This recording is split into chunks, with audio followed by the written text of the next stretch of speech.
how long it went on, the investigation. I would like to maybe start back up a little bit with, let's just continue to talk about, what does it maybe take to get a case looked at or reopened again? Because I think, isn't that what you and your folks really want to see and talk about? We did have a cold case investigator stop out. I guess I forgot about that. And that was, I want to say it was 3 years ago, 3 or maybe 4 years ago. And he came out and he wanted to take her DNA and resubmit it, since now they can do more with it. But well, but that might be something that someone might take up again too, is to get back to this situation of when was that? How about 3 years ago, maybe. Oh, really? That's fairly recent. But there again, all the hope goes into this possibility, but then it didn't seem to. How did you? So about 3. He told us it might take about 3 months. So I called. Okay. I called back and didn't really get a reply. And I think it was either my parents or my brother called back, and what did they tell them? Something to the effect.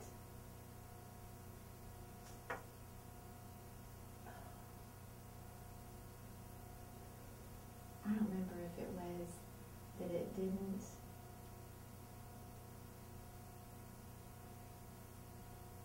wasn't good enough. They said something that the sample wasn't good enough, the DNA sample wasn't good enough. Were they thinking the samples that they found during the investigation at the scene? Surely not whatever you guys could provide, because they could just get some more. Well, see, all they had was the stuff that was at the scene. At the scene. But we're thinking that it got lost. Something got missed or something there. It's hard to say. Let's jump back into this with 9 minutes, which is going to seem very fast again. And do you need another little drink, or we're just moving on? Trying to. I don't know how I want to go through that. What I want to say. So I don't want to jump back on me. Right. I know. Just do your.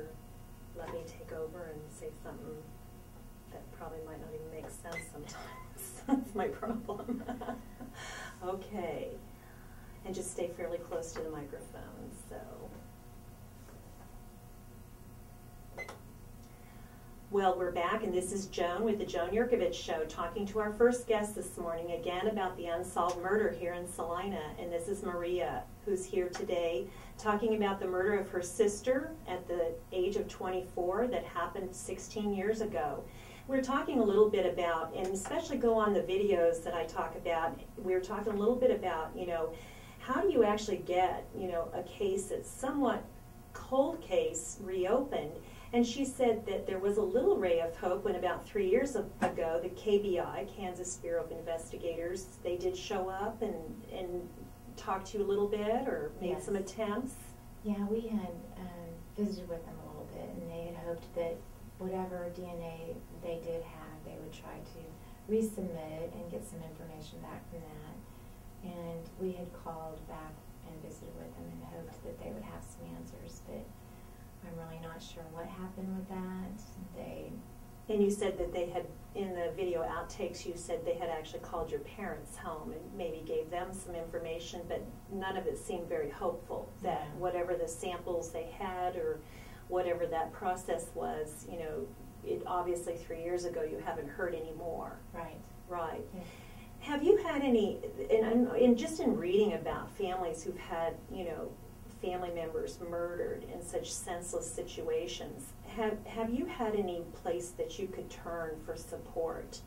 Because this is such a unique thing for most of us, thank goodness. It's not something very many of us have to go through. Do you have support here in the community? Yes, Compassionate Friends, and it's a very good organization for anybody that goes through anything such as this. My parents discovered it. I'm not sure how they came about it. I don't know if they were called or someone else that knew them goes to it.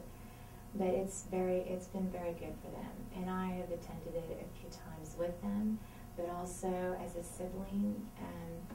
They have conferences, I think it's every 2 years, and I was approached and asked if I would do I can't think of the name I want to use, a panel for a sibling. Be on a discussion for siblings who had a sibling murdered. Yes, or... Because Compassionate Friends has to be here in town for various issues, correct? Yes, they have one here, and there's different towns that have them. And the one here in Salina, I think, has gone, I don't know if I want to say the longest, but my parents have talked about it being very well organized compared to some of the others. That's what I've been told.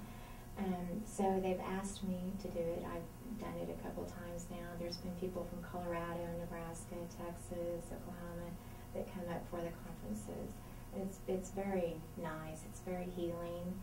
And I think the first time I did it, I was very nervous. And there's usually a couple of us that do it. And I found it very rewarding the first time I did it. And it's interesting to see the people that have gone through things tell their story, and then I get to tell mine and try to help them through it. So I was very glad that they asked me to do that. And again, you're talking to people that are coming in from all the neighboring states that have had a murder in their family. Yes. Very specifically for that. It's not just murders, it's other types of deaths also. That's what I was wondering. What other types of deaths do the Compassionate Friends? So is it all about losing a family member? Is that the premise of the organization? Right. And I think some of them, I'm trying to think of one off the top of my head, but not all of them are murders. I think one I can think of right now is like a 30-year-old was riding a bike and got hit by a truck. And it was just instant, and so they were going through, they would be, like in one of their meetings they have every Monday night, and they get to go share theirs. If they're struggling with something in particular, they get to share their story. If there's someone new to the group, they would share their story, and a new one would try to, each time, try to tell a little bit more. So it's very rewarding to be able to go to one of those meetings. And that's been a big support to you and your family, it sounds like. Yes. And have you felt that, I think one of the other things besides finding a support group, which you did, that some of the families struggle with after an event like this is the financial hardship. Now, did you have any monies spent to try to do some of your own investigation, or were there other financial hardships? Yeah, actually my parents, when it came to their grandson, my sister's son, fought to get grandparent rights. So they made sure that he was being taken care of, and on certain holidays they have him, just as my sister had her rights. So they went to court to make sure that was taken care of, and then they help him, along the way for school and stuff like that. And then also for the investigators that we've had on our own to learn things that we've had to on our own, and things that we have learned that's helped us try to figure things out. They have spent some of their own money to support Is that reported, is your own money that's spent on private investigators, that's of course in addition to the police investigation or the KBI investigation, I would assume all of that gets reported to the police authorities, whatever the private investigator turns up? I don't know. Right. Did you feel that you got some new leads from some of the monies you spent on some of that work? Well, we've learned more than we did before, and I feel that there's some things that they didn't check into. I feel that there's some options out there that they could go rather than just looking in one spot. I feel that there's another area that they really need to look at. Well, that's a very important piece, that you're bringing up something that might be a new venue, a new avenue to explore. And did that sense of what you just said here about something new that hasn't been really investigated, did that come from the private investigators you used, or just some other people that stepped forward and had things to say, or? Part of it is something that someone shared with me, and then in essence, by mentioning it, it's a part that they did not look at that someone else did. They took it further and checked into it, yeah.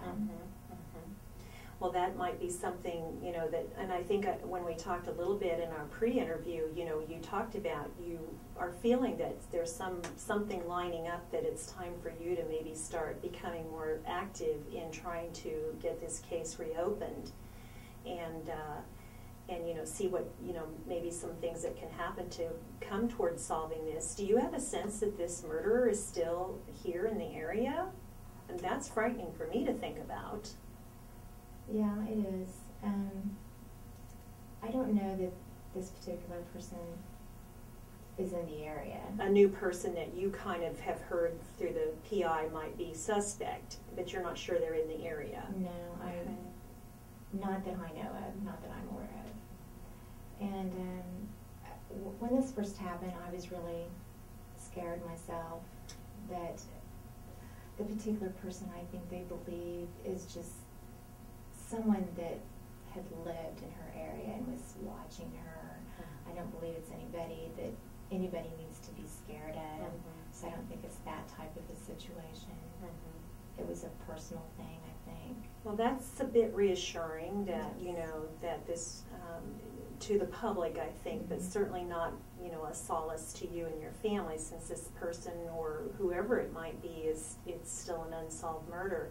So Maria, we're going to have to go on to our next guest, but I hope this has been helpful in maybe bringing some light to what you're trying to do and what you're trying to finally put to rest. I can't imagine the emotional strain of not having this information and what it would do to your family. You've been listening to Joan with the Joan Jerkovich Show, 910 KINA Salina. Be sure to stay tuned for our next guest, who will be talking about her own murder story with her mother in jail for murdering her father when she was just 7 years old. It's the Joan Jerkovich Show, 910 KINA Salina. Seems to go fast. I wanted to say thank you, but I didn't get that out. Oh, I know, because I had to jump into, you know, kind of my little thing there that if people go onto the thing, they'll hear you say it then. So I think we hit the high points, but I hope you wish you luck with, you know, trying to get something going again. Certainly the reward money was good to bring up. And we'll get going here. You bet. Just let me know when you're ready, and we'll do 14 and cue me at 3 and 1. Okay. Ready? All right, I'm going to record now. Oh, wait, hold on. Okay, go. A big thanks to my listeners for staying tuned in to the Joan Jerkovich Show here on 910 KINA Salina. We're back here with our second guest, Ashley Sheridan, and she has an incredibly interesting story to tell us. First of all, she is a young professional. She's a registered nurse working here in Salina. But when she was 7 years old in 1992, her dad was murdered on December the 22nd, and I'm going to let her pick the story up from here. And welcome, Ashley. Thank you, Joan. Yes, it did happen, and my mother was accused of the murder at the time, and there was no actual links or facts linking her to the murder or putting her at the scene. It's been a very difficult road for her and I and my whole family. Because not only was she accused of murder, but she was convicted. Is that correct? Yes, that's correct. And for what? She had, you know, a specific number of crimes, and she's serving how long? She was convicted of first-degree murder, conspiracy to commit perjury, conspiracy to commit murder, I believe, and so 4 years after the actual murder, she was imprisoned. So she was out on bail for a period of time, but then 4 years after, which would have made you about 11 years old, she's been imprisoned ever since. Yes. From this conviction. And here you are, a young woman. You're still a young woman, but you know your mother's been in jail for many years now, and so that's definitely, you know, a lot of people's nightmare, particularly because, as I talked with you in our pre-interview, what